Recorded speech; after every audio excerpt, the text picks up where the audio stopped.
Well, just about every way Bengals fans could vent this week was used, and that certainly includes the Feedback Friday hotline. The re-signing of Marvin Lewis received a mixed bag of comments, but it wasn't the only story this week.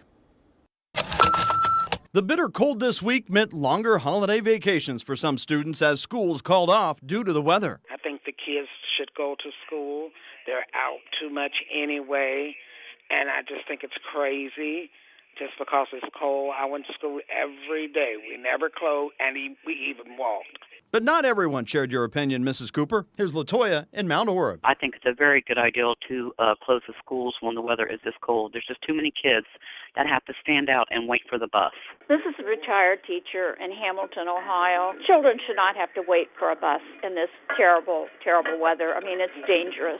That's all there is to it. I think it should be closed because my grandchildren have to walk to school every day in the cold. Marvin Lewis's return as head coach of the Bengals for the next 2 years lit up the hotline. This is Bruce from Norwood.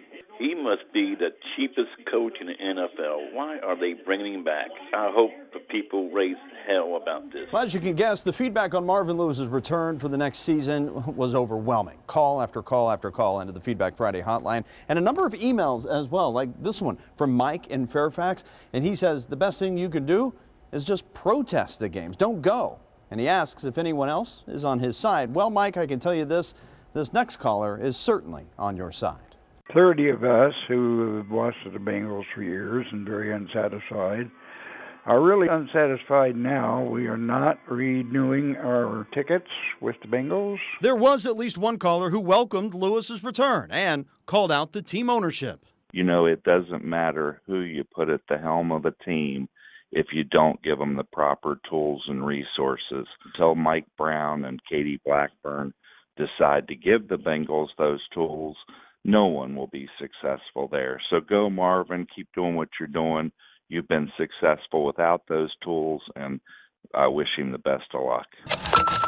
The announcement this week of another business closing its doors at the banks brought up the fact that several other places have had trouble staying open there. And wouldn't you know it, a call from someone with their own solution to the problem. Hi, Craig.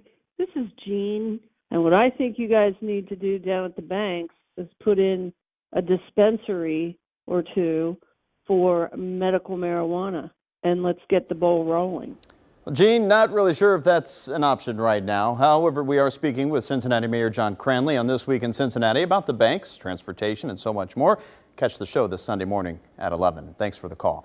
If you have an opinion about a story you see on 9 on your side, call the Feedback Friday hotline at 513-852-4998.